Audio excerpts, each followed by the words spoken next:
The World Cup was supposed to be about football, goals, atmosphere, history. Instead, one of the biggest stories of the tournament has become a man who wasn't even supposed to be on the pitch. His name is Omar Artan. And in the span of just a few days, he has become the center of a controversy that FIFA desperately wishes would disappear. Because this isn't just a story about one referee.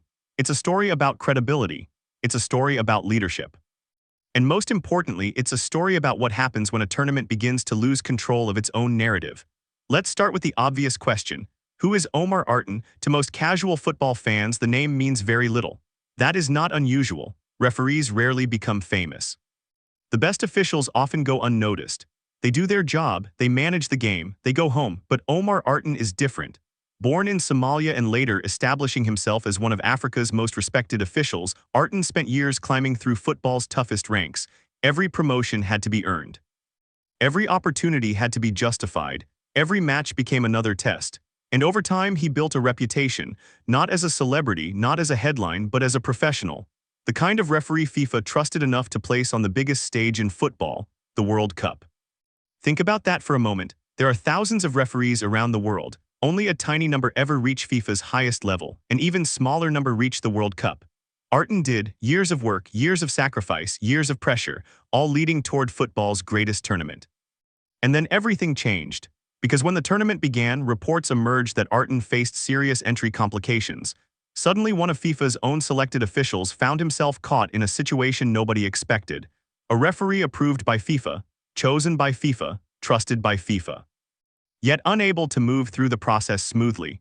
The story spread quickly because people immediately recognized the symbolism. This wasn't a supporter, this wasn't a journalist, this wasn't a tourist, this was FIFA's referee, one of their own. And if one of FIFA's own officials could face problems, supporters naturally began asking larger questions.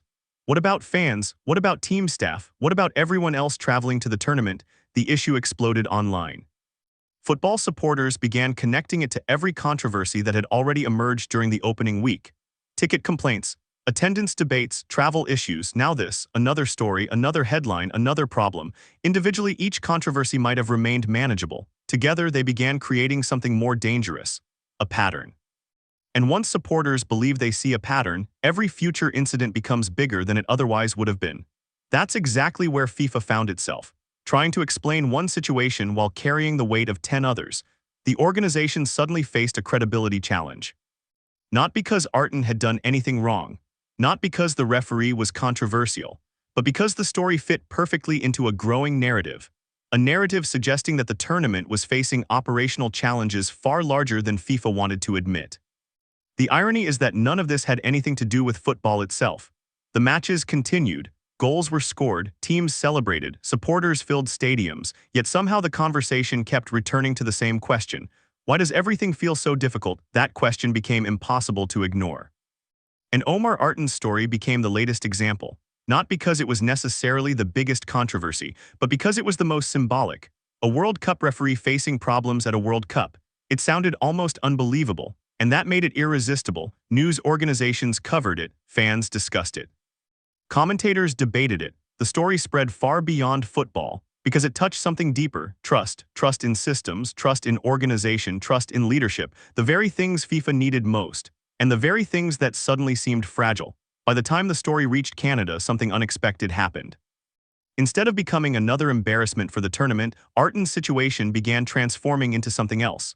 A human story, a story about perseverance, a story about professionalism, a story about someone overcoming obstacles to reach the world's biggest stage. And that transformation would create an even bigger challenge for FIFA. Because the public wasn't just sympathizing with Artan, they were celebrating him. Every World Cup creates unexpected heroes. Sometimes they're players, sometimes they're coaches, sometimes they're supporters. This time it was a referee, and that's what makes the story so unusual, because football fans rarely unite behind officials. Yet Omar Artan managed exactly that, particularly in Canada. As the story gained attention, Canadian supporters began viewing Artan through a very different lens than FIFA did. FIFA saw an administrative issue. Fans saw a person who had earned his place, a person who had overcome extraordinary challenges, a person who represented everything international football claims to value. Merit, opportunity, inclusion, determination, those themes resonated strongly, especially in a country like Canada, because Canada's football identity has always been tied to diversity, different cultures, different backgrounds, different stories coming together under one flag. Artan's journey fit naturally into that narrative. The more people learned about him, the more support he received, and that support quickly spread. Social media played a major role. Supporters shared his story, journalists highlighted his achievements, football communities discussed his rise through the officiating ranks. What began as a controversy slowly evolved into something else. Admiration. That's where FIFA encountered a problem, because public sympathy changes the dynamics of every controversy. When people sympathize with an institution, organizations receive patience.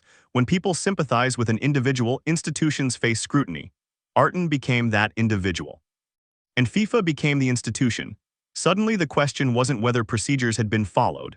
The question became whether the system itself was working. That distinction matters a lot, because procedural debates are temporary, systemic debates last much longer. The story was no longer about paperwork, it was about fairness.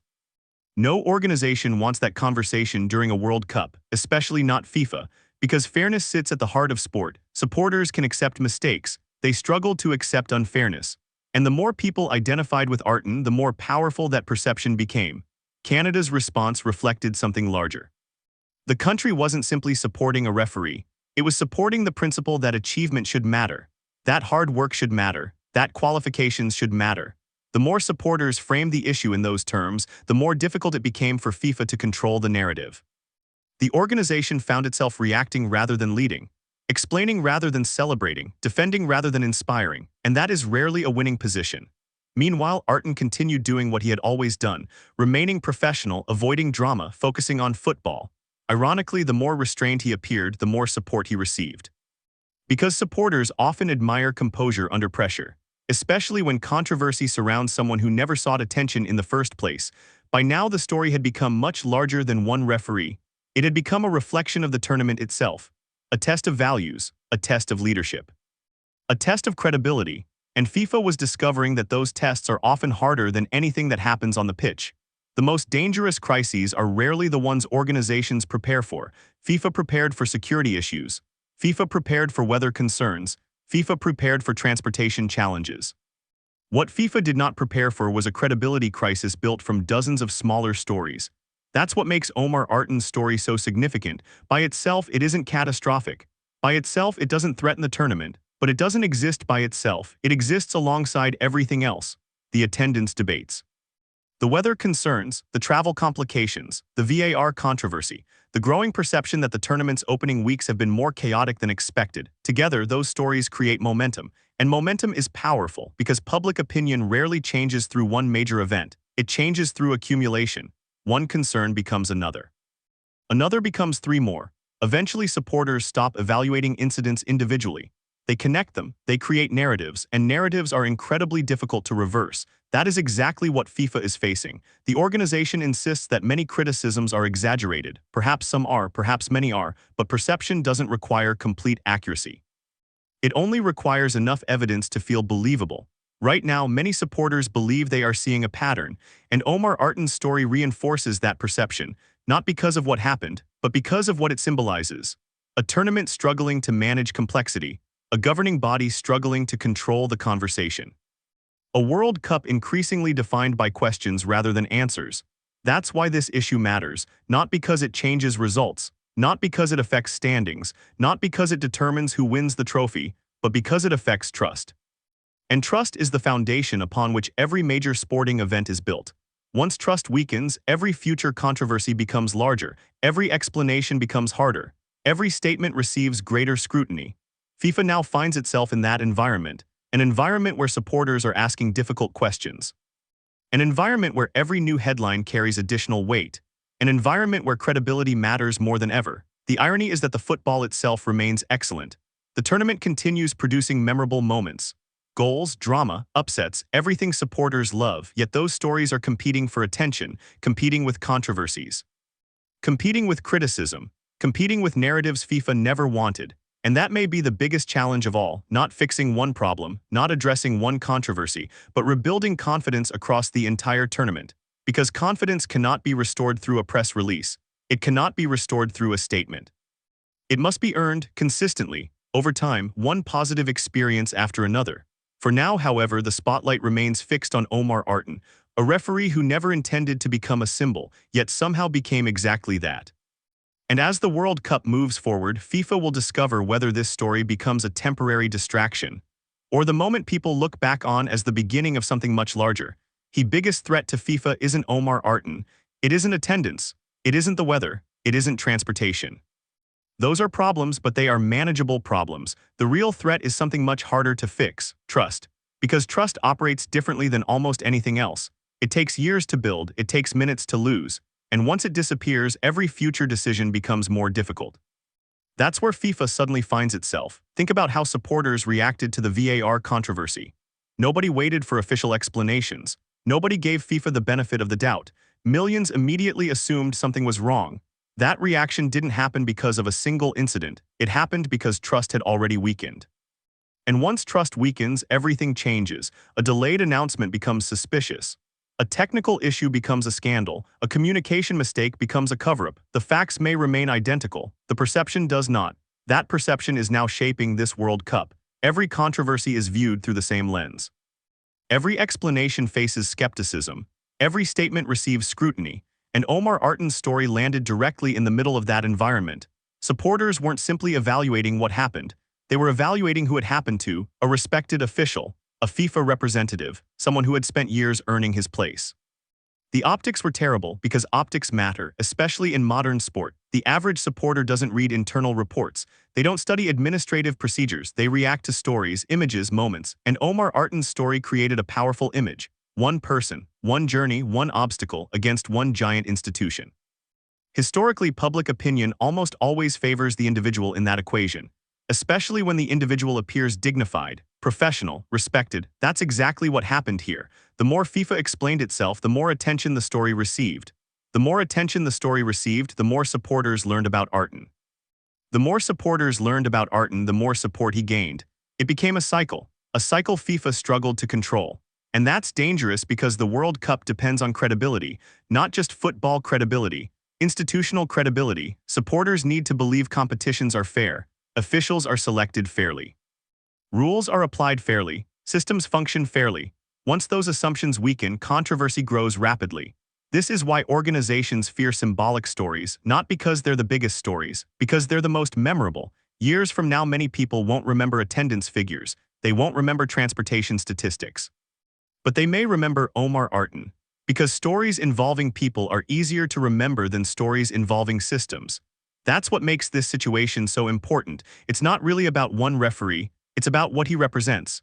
And right now, he represents a question FIFA doesn't want people asking. Can the organization still be trusted when things go wrong? That question may define the rest of the tournament.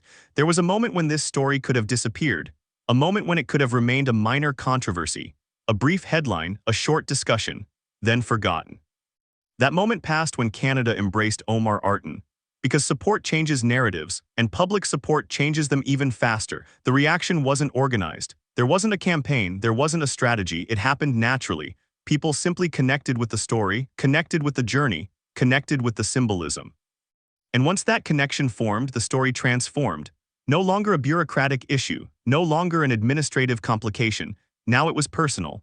Supporters saw a man who had worked for years to reach football's highest stage, a man who had overcome extraordinary challenges, a man who represented the global nature of the game. That mattered, especially in Canada, because Canadian football has always been built around diversity. Different backgrounds, different cultures, different paths leading to the same destination. Artan's story fit perfectly. His journey reflected many of the values supporters wanted football to represent.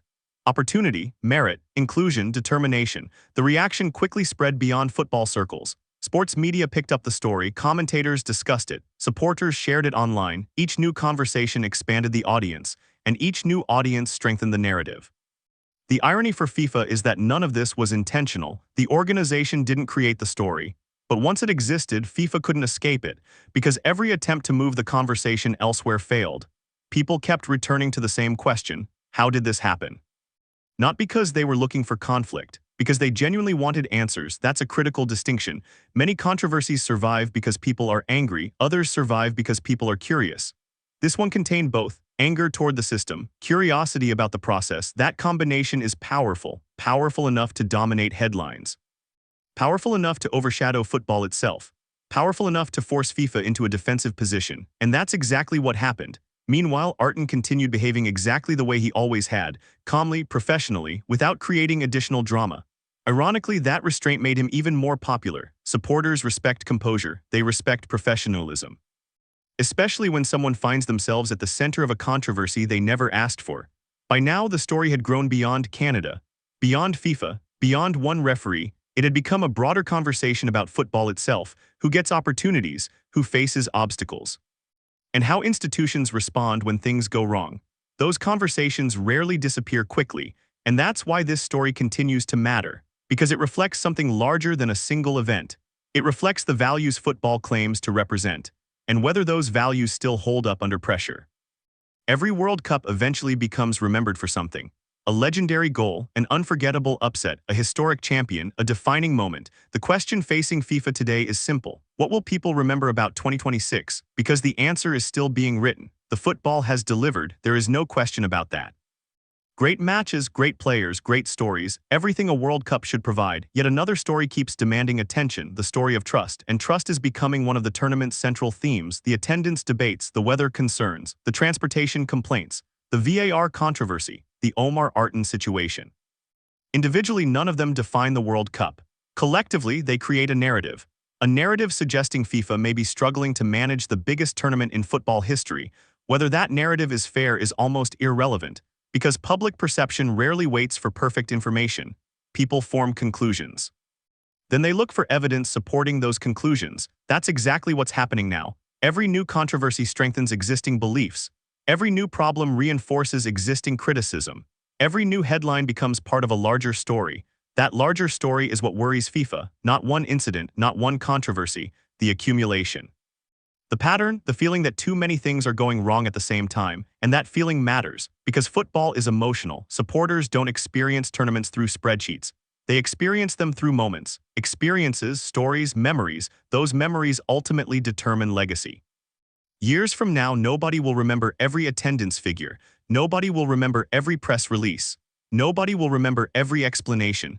They will remember how the tournament felt. That's why the coming weeks are so important. The knockout rounds are approaching. The biggest matches are coming. The largest audiences are still ahead. FIFA still has an opportunity to change the narrative. A dramatic quarterfinal, an unforgettable semifinal, a legendary final. Moments like those can overwhelm almost any controversy. Football has always possessed that power, the ability to make everything else disappear, at least temporarily. But FIFA cannot rely entirely on football. The organization must also address the concerns surrounding the tournament. Communication must improve, transparency must improve, confidence must improve, because supporters are paying attention, closer attention than ever before. Every decision matters, every response matters, every controversy matters. The margin for error continues shrinking. That's what makes Omar Artan's story so significant, not because it determines who wins the World Cup, because it illustrates something larger. A tournament facing scrutiny from every direction, an organization fighting for credibility, a public increasingly willing to ask difficult questions. And questions, once asked, rarely disappear. The next chapter of this World Cup hasn't been written yet. Maybe football takes over the conversation. Maybe controversy continues dominating headlines. Nobody knows. What we do know is this: the biggest tournament in football history has reached a critical moment. And the entire world is watching to see what happens next.